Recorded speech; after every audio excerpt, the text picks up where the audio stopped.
नमस्कार दोस्तों, कैसे हैं आप लोग? देखिए ट्रेंड के ऊपर मैंने कुछ दिनों पहले एक वीडियो बनाया था। अराउंड जनवरी नहीं, फरवरी मंथ में एक वीडियो बना था। और तब से लेकर फिर से मुझे बहुत सारे कमेंट्स आना स्टार्ट हो गया। सर, कंपनी के ऊपर जिस तरीके से करेक्शन हुआ, जिस तरीके से कंपनी के ऊपर फॉल देखने को मिला, क्या और भी गिर सकते हैं? क्या यहाँ से रिकवरी हो सकते हैं? देखिए, किसी भी कंपनी के ऊपर रिकवरी ढूंढना, किसी भी कंपनी के ऊपर फिर से रिबाउंस करना, ये आपको इजीली समझ में नहीं आएगा, क्योंकि वो कितना गिर सकता है ये किसी को पता नहीं है। हाँ, हमेशा अगर टेक्निकली चार्ट पैटर्न्स के हिसाब से देखें तो आपको वहां पे दिखेगा कि हाँ, एक सिचुएशन बना है, जिस सिचुएशन से आपको पता चल सकता है कि ट्राइडेंट का जो बॉटम है वो बन चुके हैं। तो क्या सचमुच यही बॉटम है? क्या यहाँ से रिबाउंस कर सकते हैं? सारे पॉइंट्स में टेक्निकली डिस्कशन करूंगा आज, क्योंकि यहाँ पे मैं फंडामेंटल के ऊपर ज्यादा डिटेल्स में चर्चा नहीं करूंगा, क्योंकि उसके ऊपर मैंने पिछले वीडियो में चर्चा किया था। तो सबसे पहले देखिए, ट्राइडेंट एक ऐसी कंपनी है जो हर किसी को पैसा 10 गुना करके दिया लास्ट 5 ईयर्स में। क्योंकि ट्राइडेंट का प्राइस कहां से कहां तक जर्नी किया, अगर आप चार्ट को देखेंगे, लास्ट 5 ईयर्स तक देखेंगे, तो इसका प्राइस था जस्ट कोविड के टाइम में 488। और वहां से लेकर कंपनी जर्नी किया करीबन 8000, 488 से लेकर 8000। तो सोचिए, फोर फोर सॉरी, अगर लो को देखो कोविड के टाइम में कितना, ऑलरेडी 480। तो 8000 से अगर डिवाइड करो 488, तो अराउंड 16 टाइम कंपनी रिटर्न दिया है। 16 टाइम रिटर्न का मतलब समझ सकते हैं। एक टाइटन जैसे बड़े कंपनी इस तरीके से रिटर्न देते हैं, उसी तरीके से ट्रेंड भी बड़े रिटर्न दिया। देखिए, ट्रेंड के बारे में बात करें तो बहुत सारे लोगों को पता नहीं होता, ट्रेंड एक्चुअली टाटा ग्रुप की कंपनी है। और ट्रेंड के आप प्रोडक्ट जैसे जूडियो, जैसे और भी बहुत सारे प्रोडक्ट्स है, उस कंपनी के जो ब्रांड है वो ही ट्राइडन है। तो ट्राइडन के ऊपर मैंने पिछले वीडियो में बताया था कि ट्राइडन का सब कुछ अभी ठीक ठाक है, फिर एक पॉइंट्स प्रॉब्लम है, वो है वैल्यूएशन। एक टाइम इसका पीरीसी चला गया था 430। जब 430 गया था, तब भी मैंने आपको वीडियो बना के शेयर किया था कि इतना हाई फ्लाइंग स्टॉक, मतलब इतनी ज्यादा हाई वैल्यूएशन के स्टॉक में कभी ना कभी डिफॉल हो सकते हैं। तो उसका झलक आज देखने को मिला है। फिर भी देखिए, आज इसका पी रेशियो निकल कर 123, और कंपनी का फिर से एवरेज पी रेशियो दिखा रहा है लास्ट 5 ईयर्स में 178। और लास्ट 10 ईयर्स में अगर कंपनी का एवरेज पी रेशियो देखो तो 164 है। मतलब कंपनी हमेशा वैल्यूएशन हाई में ही रहता है। तो कंपनीज के ऊपर जो डेटा देखने को मिला बहुत स्ट्रांग है, आरओसी आरओई बेस्ड है।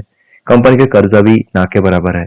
कंपनी के देखा जाए तो क्वार्टरली रिजल्ट जो है वो भी यहाँ पे सामना स्ट्रांगली इस बार भी ग्रोथ हुआ, हाईएस्टली सेल्स जनरेट किया, और हाईएस्टली कंपनी प्रॉफिट भी जनरेट किया।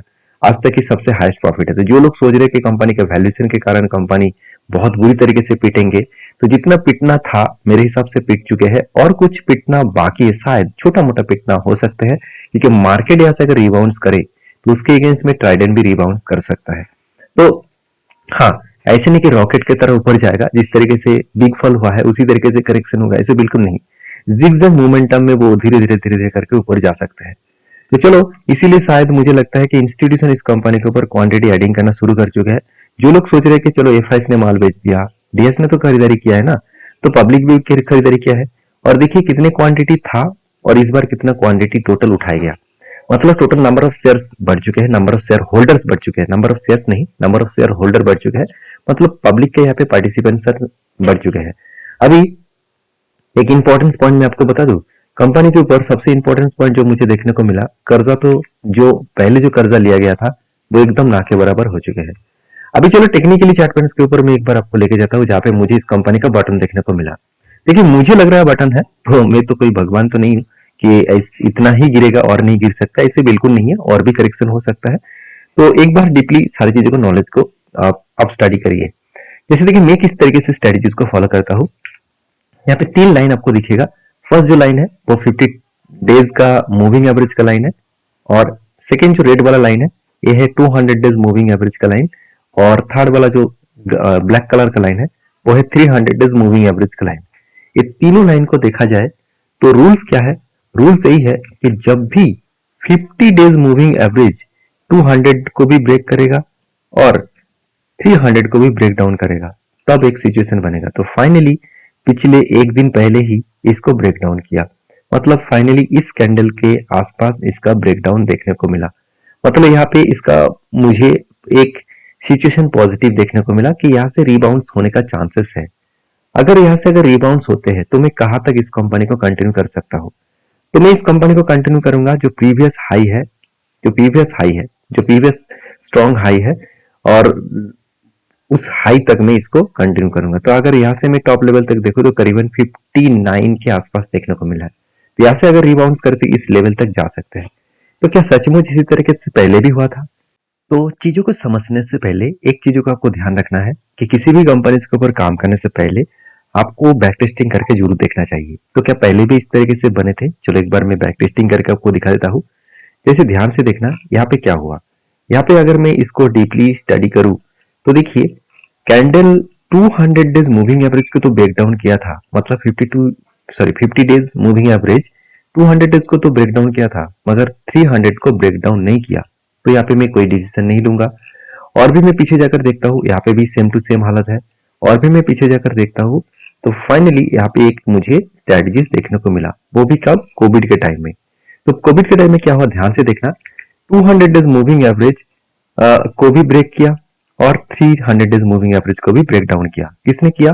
50 मूविंग एवरेज। तो इसको ब्रेक डाउन किया। तो कहाँ पे सिचुएशन एक्चुअली बने? तो अगर सिचुएशन को देखूं तो ओवरऑल कुछ इस तरीके से कैंडल में बने। हाँ, याद रखिएगा, जब भी ब्रेक डाउन कर रहे हैं तो कैंडल भी नीचे बनना चाहिए, ऐसे नहीं कि ऊपर बनना है, ऐसे बिल्कुल नहीं, नीचे बनना चाहिए। मतलब स्ट्रेटजीज के नीचे बनना चाहिए। तो फाइनली यहाँ से मैं कहाँ तक होल्ड होल्ड किया? यहाँ से मैं टॉप तक होल्ड किया। तो टॉप तक मतलब अगर मैं टॉप को मार्किंग कर लूँ तो एक बार मैं मार्किंग करके आपको दिखा देता हूँ, तभी आपको और भी शानदार तरीके से समझ में आएगा। तो कितने दिन लगा? अगर मैं एंट्री पॉइंट से इस पीक लेवल तक देखूं तो इसका 72% का जंप देखने को मिला 179 डेज में। उसी तरीके से और भी मैं एक बार पीछे जाकर बैक टेस्टिंग करके आपको दिखा देता हूँ, क्योंकि देखिए चीजों को आपको बार बार देखने को बहुत जरूरत है। जैसे देखिए यहाँ पे भी सेम टू सेम हालत बना था। फाइनली कैंडल जो ब्रेक डाउन हुआ था, मतलब स्ट्रेटेजी जो मतलब इसको ब्रेक किया था, कुछ इस तरीके से कैंडल में ब्रेक किया था। तो फाइनली इसका हाई कहाँ तक था? अगर मैं हाई को एक बार मार्किंग करूँ तो हाई का लेवल कुछ इस तरीके से जगह पे थे। मतलब अगर मैं हाई को मार्किंग करूँ तो इस तरीके से लेवल में था। तो टोटली अगर ड्यूरेशन को देखूं तो ओवरऑल ये जो टाइम ऑफ पीरियड था, उस टाइम ऑफ पीरियड में कितना दिन लगा? जस्ट 20% का रिटर्न मिला, जस्ट 100 डेज में। तो 3 मंथ में 20% का गेन मिला, इससे बड़ी चीज और क्या हो सकते हैं? उससे भी पीछे जाकर बैक टेस्टिंग करके एक बार आपको दिखा देता हूँ। जैसे देखिए 2015 में एक बड़ा फॉल हुआ था। वहां पे भी क्या हुआ? अगर मैं सबसे पहले अगर पीक लेवल को मार्किंग कर लेता हूँ, टॉप लेवल का मार्किंग कर लेता हूँ, और उसके बाद जहाँ पे ब्रेकडाउन किया था उस लेवल को मार्किंग कर लेता हूँ। तो दोनों को ही आपको मार्किंग करके देखना पड़ेगा, तभी आपको क्या होगा? कॉन्फिडेंस बिल्ड होगा। तो ओवरऑल कितने टाइम लगा इस फिगर को कंप्लीट करने में?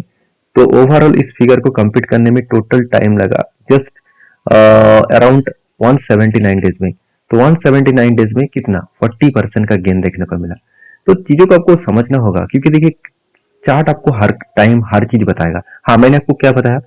देखिए आप सोच रहे हैं कि जब भी ब्रेक डाउन करेगा यहाँ पे बॉटम बन चुका है, ऐसे बिल्कुल नहीं। पहले देखिए बॉटम बनने के बाद भी कितना बड़ा फॉल हुआ।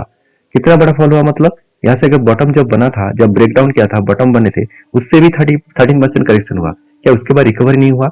चलो वो भी मैं आपको दिखा देता हूँ। अगर फाइनली अगर मैं इस स्ट्रेटेजीज को देखूं तो कुछ इस तरीके से जगह पे इसका बॉटम बने थे, और इसका टॉप पीक लेवल जो था, इसका जो लाइफ टाइम हाई था, उस हाई लेवल तक अगर मैं इसको एक मार्किंग करूं तो कुछ इस तरीके से सिचुएशन बना था।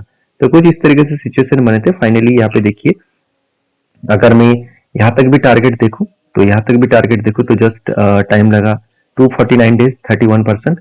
और मैं अगर लॉन्ग भी देखूं तो 500 डेज लगा 31% गेन पाने में। तो कुछ टाइम ऑफ पीरियड ज्यादा लगता है, कुछ टाइम ऑफ पीरियड कम लगता है। जैसे देखिए यहाँ पे फटाफट हो गया, तो इससे जल्द से जल्द फटाफट प्रॉफिट मिलने के चक्कर में आप किसी भी कंपनी को ब्लाइंडली काम मत कर लेना, उसके ऊपर समझ कर सीख कर काम करना। जैसे देखिए यहाँ पे भी क्या बना था, यहाँ पे भी सेम टू सेम हालत बने थे। अगर मैं इस पॉइंट को भी मार्किंग करूं तो यहाँ पे कितने दिन में बने? तो यहाँ से अगर मैं सिचुएशन को समझू तो ओवरऑल ओवरऑल जो टाइम पीरियड लगा वो कितना? वो टोटल टाइम पीरियड लगा 343 डेज 51%। देखिए एक साल में अगर आपको 50% का रिटर्न मिला है, इससे बढ़िया बात और क्या हो सकता है? तो यही होते हैं स्ट्रेटजीज। इस स्ट्रेटजीज को फॉलो अप करिए। फॉलो मतलब ब्लाइंडली फॉलो मत करिए, आप बैक टेस्टिंग करिए, आपके एडवाइजर के साथ बात करिए, उसके बाद काम करिए। तो मैं रिक्स लेने के कैपेसिटी रखता हूँ अलग से, तो आप आपके हिसाब से रिक्स लीजिए। और प्लीज रिस्क लेने से पहले एक बार आपके एडवाइजर के साथ बातचीत करिए, क्योंकि मैं कोई सेबी रजिस्टर्ड पर्सन नहीं हूँ। मेरा काम था सारे पॉइंट्स आपके साथ शेयर करना, आपका काम है उसको वेरीफाई करके काम करना। तो मिलते हैं नेक्स्ट वीडियो में, तब तक के लिए धन्यवाद।